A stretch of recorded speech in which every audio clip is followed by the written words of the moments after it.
Eh, Baik, selamat sore semuanya. Perkenalkan, nama saya Victoria Jessica Shenturi. Saya akan menerangkan ataupun mempresentasikan IT Audit dari chapter 1 sampai chapter 5. Baik, kita mulai dari yang pertama, yaitu yang pertama itu ada audit fundamental, IT audit fundamental. Nah, apa itu IT audit?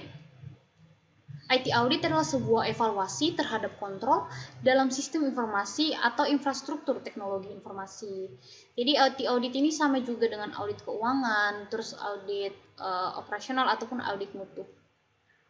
Nah, mengapa harus diaudit? Pada zaman sekarang sudah banyak perusahaan ataupun organisasi yang sudah menerapkan sistem informasi untuk kebutuhan dari perusahaannya tersebut. Jadi resikonya pun lumayan tinggi. Nah, disitulah pertanyaan ini dijawab, yaitu mengapa harus diaudit? Karena resiko yang semakin tinggi dalam bidang informasi. Terus yang kedua, ketergantungan semakin tinggi. Terus yang ketiga, membuat penilaian. Artinya membuat penilaian itu yaitu membuat penilaian pada sistem informasi tersebut. Apakah sistem informasi tersebut masih layak dipakai atau masih efisien atau efektifkah sistem informasi tersebut, seperti itu. Nah, IT audit dibagi menjadi dua, yaitu audit internal. Audit internal ini adalah proses audit ataupun audit yang dilakukan oleh tim internal perusahaan itu tersebut. Terus yang kedua, audit eksternal. Audit eksternal itu adalah audit yang dilakukan oleh tim dari luar ataupun pihak eksternal gitu. Nah, di sini ada internal control. Internal control merupakan sistem yang dirancang oleh perusahaan untuk meningkatkan efisiensi, mengamankan harta, menjaga ketelitian data, terus menegakkan disiplin, dan meningkatkan ketaatan karyawan terhadap kebijakan perusahaan. Internal control dapat dikategorikan berdasarkan tujuan, yaitu preventif, yaitu tindakan pencegahan supaya hal-hal yang buruk tidak terjadi, hal-hal yang tidak diinginkan tidak terjadi. Terus detektif, yaitu tindakan mencari ataupun mengetahui hal-hal yang tidak baik gitu. Apa hal-hal yang merugikan yang terjadi pada sistem tersebut. Terus korektif itu yaitu tindakan ataupun proses merespon atau memperbaiki. Terus ada juga berdasarkan tipe, yaitu administratif yang sifatnya itu administrasi, teknikal sifatnya teknik, terus fisikal itu sifatnya itu fisik. Nah, yang kedua ada auditing in context ataupun konteks audit. Nah, di sini ada bagan di mana kita ketahui bahwa perusahaan ataupun suatu organisasi itu kan mempunyai satu visi ataupun mempunyai proker atau program kerja gitu yang harus dilaksanakan dan diharapkan tercapai gitu. Jadi dibutuhkanlah governance, terus manajemen risiko, terus compliance, terus habis itu quality gitu. Untuk mencapai visi misi ataupun proker tadi. Nah, diperlukan juga IT audit program yang akan menghasilkan report yang akan menjadi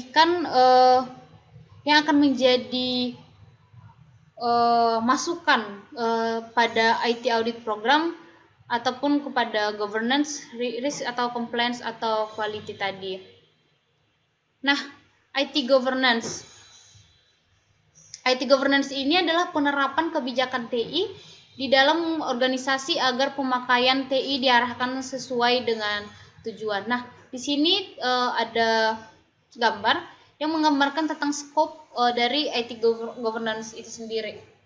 Ada strategi alignment, yaitu untuk memastikan keselarasan strategi antara bisnis dan TI. Ada value delivery, yaitu untuk memastikan TI dapat memberikan value bagi organisasi. Ada risk management, yaitu untuk memastikan risiko TI dikelola dengan baik sehingga dapat melindungi aset ataupun menghindari risiko-risiko yang merugikan. Ada resource management, yaitu memastikan resource TI dikelola dengan baik untuk mengoptimalkan pengembangan dan penggunaan resource yang tersedia. Terus ada performance measurement, yaitu untuk melakukan pengukuran hasil kinerja TI dan menyusun langkah perbaikan untuk selanjutnya ataupun untuk mengembangkan perusahaan itu sendiri. Nah, ada manajemen risiko. Fungsi utama dari manajemen risiko ini adalah untuk mengidentifikasi dan mengelola risiko yang ada. Nah, terdapat komponen manajemen risiko yang saling terkait dan diperlukan untuk mencapai tujuan. Ada internal environment atau lingkungan internal, penentuan tujuan, identifikasi peristiwa, penilaian risiko, respon risiko, terus ada control activities, information and communication, terus ada pemantauan. Nah, terus ada juga compliance, yaitu kepatuhan, berarti mengikuti suatu aturan standar atau rambu-rambu yang tertulis dan yang telah disahkan. Yang ketiga ada internal audit. Nah, apa itu internal audit? Internal audit adalah penilaian yang sistematis dan objektif yang dilakukan oleh auditor internal untuk memeriksa dan mengevaluasi kegiatan organisasi.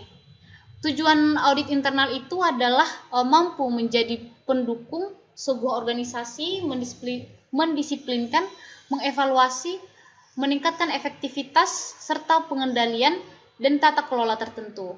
Hasil audit internal digunakan untuk melakukan perubahan manajerial dan perbaikan pengendalian internal. Nah, di sini ada bagan proses internal audit itu sendiri. Di sini ada board director dan ada executive management dan internal audit program. Nah, executive management akan melakukan overseas atau pemantauan terhadap internal audit program. Executive management ini juga akan melaporkan atau memberikan laporan kepada audit komite ataupun directors. Nah, fungsi audit internal itu yaitu membantu melindungi aset dan mengurangi kemungkinan terjadinya tindakan penipuan, meningkatkan efisiensi dalam operasi, meningkatkan keandalan dan integritas keuangan, terus memastikan kepatuhan terhadap hukum dan peraturan undang-undang, dan menentukan prosedur monitoring. Yang keempat ada audit eksternal. Apa itu audit eksternal? Nah, audit eksternal itu kebalikan dari internal, yaitu audit eksternal adalah sebuah audit yang dilakukan oleh badan eksternal yang memenuhi syarat-syarat.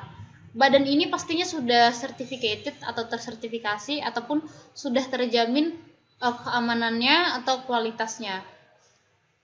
Nah, di sini ada perbedaan yang cukup terlihat ya dari internal audit yang tadi. Di sini juga terdapat 3 komponen, yaitu board director, executive management, dan tim auditornya. Di sini audit komite ataupun directors menyeleksi external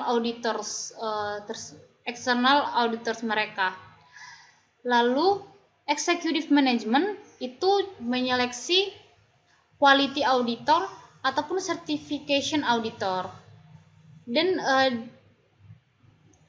di sini external auditorsnya membuat laporan langsung kepada directors tanpa perantaraan eksekutif.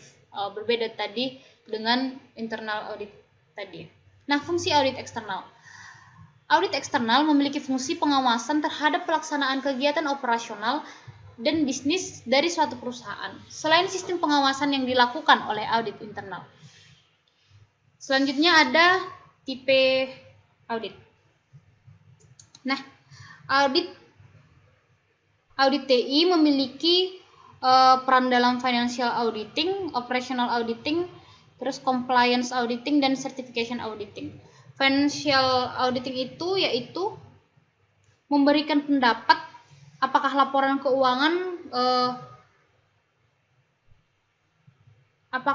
keuangan telah disajikan secara wajar. Terus operational auditing itu yaitu menilai efisiensi dan efektivitas kegiatan operasional. Certification auditing itu mengevaluasi aspek-aspek kemampuan operasional saat organisasi terhadap persyaratan yang jelas. Terus ada compliance auditing, yaitu menilai sisi kepatuhan kegiatan perusahaan sesuai dengan aturan yang berlaku. Terus ada IT, terus ada juga IT specific audit, yaitu melakukan kontrol terhadap sistem atau pengembangan.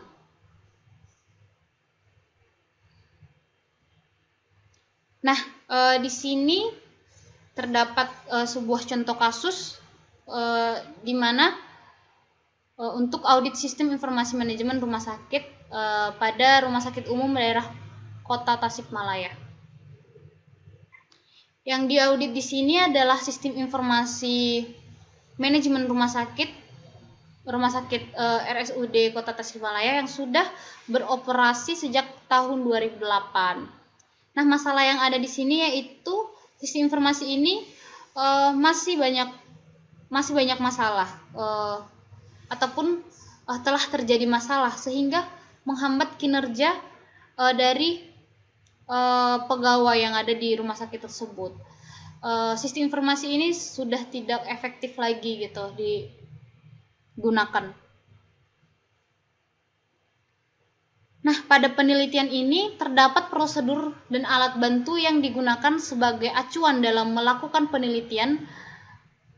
Nah, prosedur yang digunakan dalam pelaksanaan audit sistem informasi pada SI/MRS RSUD Kota Tasikmalaya ini mengacu pada tahapan audit SI secara umum dan framework COVID 4.1. Jadi memakai framework COVID 4.1. Sedangkan untuk alat bantu dalam pengumpulan data menggunakan cara observasi, wawancara, kuesioner, studi pustaka, dan telaah dokumen.